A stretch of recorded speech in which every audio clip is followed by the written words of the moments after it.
Hi everyone, welcome to my channel. In today's video, I'll be reviewing the Tom Ford Honeymoon palette. So that is this guy over here. And this was my first Tom Ford palette, so definitely has a special place in my heart for that reason. I would say though, my experience with this palette has been kind of rocky, lots of ups and downs, and a lot of evaluation has gone into the decision for me to keep this palette. But for today's video, I'll basically give you guys some swatches, show you how I achieved this look, and also just talk through my experience with this palette. Before we go into that, let me just give you a few basic details about this palette. So this is one of the OG favorite Tom Ford palettes in his wet dry formula. So all of these shades can be used either dry, as I did today, for kind of a sheer buildable coverage, or you can wet your brush with some setting spray and get more of a vibrant metallic finish. In my experience, I just basically use it dry, and I think that has been fine, but I wanted to mention that in case you feel like this is not giving you the level of shine that you want. This palette retails for $88, and like I said, I think it's one of his most popular ones, so it's one of the few Tom Ford quads you should be able to find in most department stores and Sephora, so you don't have to necessarily buy it online. And it's just a really beautiful overall warm tone palette, but you do have these two shades at the bottom that are slightly cooler leaning. A really lovely palette to do a kind of smoky, sultry eye with just a little bit of color in there as well. So without further ado, let's go into the swatches and then the tutorial. So these are the 4 colors finger swatched, and then here they are on the wrist. See if you guys can see those nicely. These are all really, really gorgeous, nice, neutral, but kind of still a little bit festive colors. First off, we have a really beautiful golden champagne shade. So in the swatch, this might come across as being more of just your standard inner corner or brow bone highlight shade, but I have found actually it's slightly deeper on the lids, and so I often find myself using this as an all over champagne shimmer shade. And then here we have a beautiful golden bronzy shade, and this also I think in pan comes across a little bit more gold, but on the lids is a bit more bronze and almost slightly brown. So this is what I have over most of my eyes today, and so you can probably tell it's definitely not a golden eye. It's much deeper bronzy, a bit more moody, stronger brown component to that. And then we have this gorgeous cranberry red shade, and I have some slight trouble working with this shade. Oftentimes I do find that you have to apply a decent amount to ensure that the red actually shows up. So today I applied quite a few layers to make sure that you could still see some of that red. And then finally here we have this beautiful brown shade, and it's almost slightly cool toned and plummy, so not just your standard brown as it might look in the palette. So I think this does kind of cool down. I mean, these two I guess kind of cool things down a little bit, whereas these two warm things up. So even though overall I would say the look you get from this palette is still pretty warm, you can do a much moodier, cooler tone look if you focus more on those deeper shades. So with the swatches out of the way, let's go straight into how I got today's look. So I'm going to start out with my Wayne Goss number 16 brush and dip into this red shade over here to just apply that all over my crease area. So just getting a small amount to start out with and just blending that into the crease. This palette doesn't have any mattes, and so you'll probably want to use either this or the bronzier shade to start off any look. So same thing on the other side, just starting with a small amount so we can gradually build things up. So I don't know if you guys can see it, but on this eye, I always seem to have a little bit of a problem with this red shade just catching ever so slightly. Maybe I didn't let my eyeshadow primer set down enough or something, but it can sometimes emphasize texture on this side. So I'm just sort of slowly building up layers so we can make sure we have a good red base to start off with. It is having a little bit of trouble on this side just blending out, which is kind of annoying. Again, I feel like it's just kind of sticking a little bit to the primer and not blending out.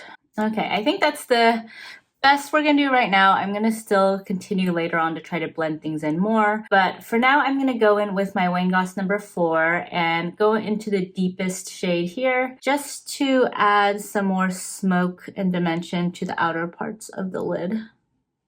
So now just to blend things out a little bit more, I cleaned off my Wayne Goss number 4 and I'm gonna go in with the red again just because I do wanna make sure we can still see some of that red, and I feel like I covered up a lot of that with the brown shade. I think that's decently blended now at least. So now with my GSN 9, I'm going into this bronze shade over here and just kind of sweeping that onto the eyelid. And just cleaning off that brush, I'm gonna go now into the lightest shade and put that in the inner third of the eyes. Also just around the inner corner a little bit. So just to make sure everything is nicely blended, I'm gonna go in with my Wayne Goss number 4 now and just try to ensure that we don't have any weird lines or edges. Now for the lower lash line, I'm going to first start out with the deepest shade and just use that to smoke out the outer third. And I'm using my Esom G27 brush to do this. And then using that same brush, I'm gonna dip into the bronze shade just for the middle part of the lower lash line. This middle to inner part of the lower lash line. That is basically the eyeshadow look done. So I'm gonna go in now with my M Cosmetics brush liner in the shade brown.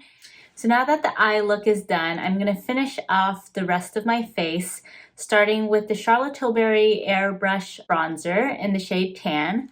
And I have my Wayne Goss Artist Large brush here.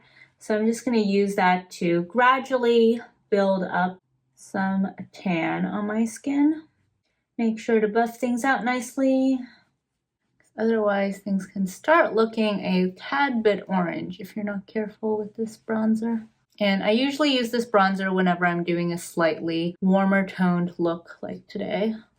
Bring it up a little bit higher. There we go. We just have a nice subtle bronze on the skin. So now I'm going to go into my Pillow Talk Intense, also from Charlotte Tilbury. And with that same brush, I'm just going to take both the inner and outer portion of this blush and just sweep that all over the cheeks. And now just to bring some highlight to the party, I'm gonna go in with my Hourglass Ambient Sculpture Holiday Collection Edit Palette or Mini Edit Palette and just go into this really beautiful strobe highlighter here. And with my Wayne Goss Artist Small Brush, I'm just going to sweep this over the high points of my cheeks. And I'm also just gonna use that same brush and add a little bit of highlight to my brow bone area as well. And then finally, with my mini booster from Sonia G, you take some of the highlighter and just bounce it in the inner corner of my eyes, just to add a slight additional radiance. And finally, to finish off the look, I'm gonna go in with my M Cosmetics True Gloss in the shade Red Jasper. This is my current go-to warm red shade.